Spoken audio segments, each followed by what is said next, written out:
el conjunto de los hombres de una colectividad y les da el impulso para proyectarse en el futuro sin temor a perder sus raíces. Y en este sentido, la reciente obra, aparecida en España, de Jeremy Rifkin, uno de los autores de moda, titulada El sueño europeo, cómo la visión europea del futuro está eclipsando el sueño americano. Tengo la impresión, y lo digo con todos los respetos hacia Rifkin, de que pertenecen más que al ensayo, pertenece a la ciencia ficción. Rifkin olvida, quizás confundido por Tocqueville y su Democracia en América, que el liberalismo de Locke, no la democracia, ha concluido en el norte de América, determinado por el fenómeno multinacional en neoliberalismo, y con él la dilución del sueño americano. Rifkin olvida que en Europa el liberalismo tras la Revolución Francesa nunca caminó solo, que el modelo democrático rusoniano y de sus continuadores le acompañó, y que por tanto la transformación del liberalismo en neoliberalismo por efecto de la ley del mercado en Europa está siendo edulcorada de momento por la existencia real de esa cultura democrática. De momento, porque es coincidencia generalizada, y yo participo de ella, evidentemente, que el tremendo déficit democrático sobre el que se está construyendo Europa es verdaderamente lamentable. Europa se está creando sometida al imperativo de la ley del mercado. Esto lo evidencia precisamente la nueva Constitución sellada, firmada el viernes pasado en Roma. Es cierto que la percepción de refeudalización en esa Constitución es más difuso, pero se detectan los síntomas. Por tanto, el regreso a las culturas no es el resultado de la refeudalización, utilizando los términos de Alan Mink, sino la respuesta a la misma,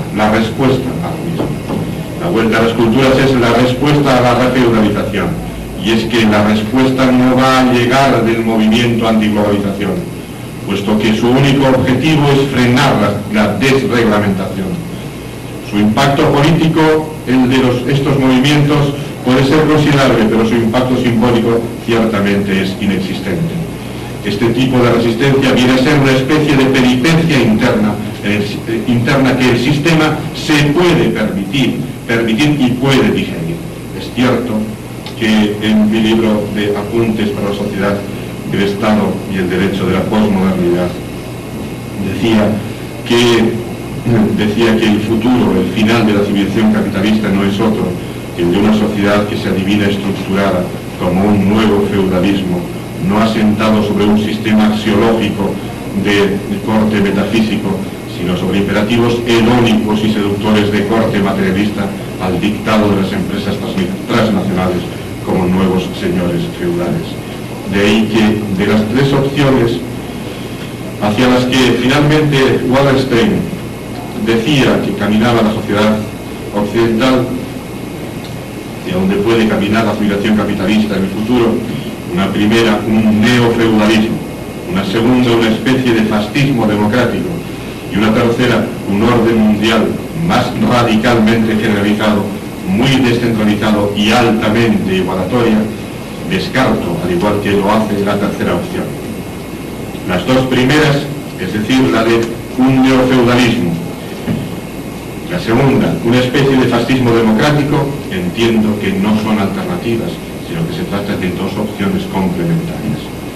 La crisis de la civilización capitalista se manifiesta además con guerras provocadas, guerras preventivas, guerras democráticas, en las que, claro, dicho eso todo, entre comillas, en las que, como señala Eric Hobsbawm en su historia del siglo XX, al igual que en la política democrática, se demoniza naturalmente al adversario para hacer de él un ser odioso o al menos despreciable.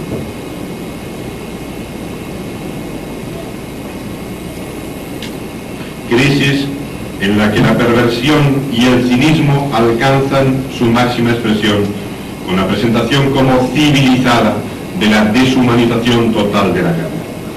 La conversión de pueblos enteros en rehenes y víctimas de una minoría de países poderosos, únicos poseedores de la tecnología de la muerte, o en rehenes de un reducido grupo de tecnócratas, políticos y fabricantes de armas, urgidos de enemigos que justifiquen los gastos multimillonarios en un planeta en el que 1.200 millones de personas viven en la extrema pobreza, viven en la miseria. Extrema pobreza dramáticamente reflejada en una investigación llevada a cabo por el Banco Mundial en 60 países durante 10 años y realizado en base a 60.000 testimonios sobre la pobreza vista por los mismos pobres. El hambre acompaña la dificultad de alojamiento, de acceso a los cuidados, de educación, pero también de humillación. La dependencia, la injusticia o la ausencia de protección de todo tipo. En esa investigación a los estados se les consideran ausentes, según los testimonios recogidos, y en muchos casos aún peor, en nefastos. Crisis que tiene reflejo igualmente en la emergencia de los fundamentalismos, en la tragedia de la represión en muchas partes del mundo, en las migraciones masivas norte-sur, del sur hacia el norte, de los países desheredados a los países opulentos. Crisis que se manifiesta en la instrumentalización e interpretación torticera de los derechos humanos por parte de las potencias dominantes, y también de violación de los derechos humanos. Y son un ejemplo constante de violación, la violación del artículo 13.2 de la Declaración, es decir, el derecho a la libre circulación, del artículo 14 el derecho de asilo, del artículo 23 el derecho al trabajo, del artículo 25 el derecho a una vida digna, y así sucesivamente. Crisis que también tiene reflejo en el interior del propio sistema, desarrollado con el incremento del paro y el surgimiento a partir de finales de los 90 de ese fenómeno de contestación todavía no demasiado estructurado del mundo de los inempleos en países como Alemania y Francia, con la emergencia de nuevas formas de esclavitud, con modernas formas de vasallaje, en el que mujeres, niños, inmigrantes y marginados son las principales víctimas de ese final del siglo XX y comienzos del XXI, enmascaradas en leyes democráticas.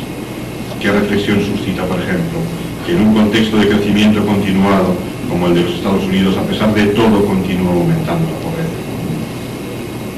Discrepo de Eugenio Trías, cuando en su artículo entre el casino global y el santuario local dice: lo curioso de la globalización consiste en que ese sistema participa de la ceguera azarosa e irracional de la sociedad civil hegeliana, ya que carece de objetivo político alguno. Es más, puestos a carecer, hasta no tiene posiblemente algún objetivo de ningún orden de carácter o interés global. Únicamente sería la ciega ley del máximo beneficio particular, sin cortapisas ni frenos, en virtud de lo cual su única ley la constituye lo más contrario a esta, el ciego azar, el que se glorifica en los juegos de ese nombre y que tiene su templo expiatorio o celebración en el gran casino. Y yo me pregunto, ¿es la ley del máximo beneficio particular la característica esencial del casino neoliberal? No.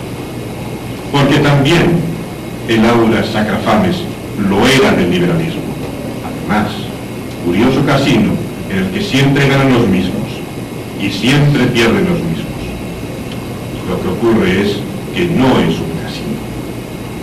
Y si fuera un lugar de juego, estaría más próximo a los tugurios de Lampa. Es decir, es un juego trucado para conseguir un objetivo que sí tiene objetivo, que va mucho más lejos del mero beneficio económico particular. Persigue un objetivo político, un objetivo social y un objetivo económico.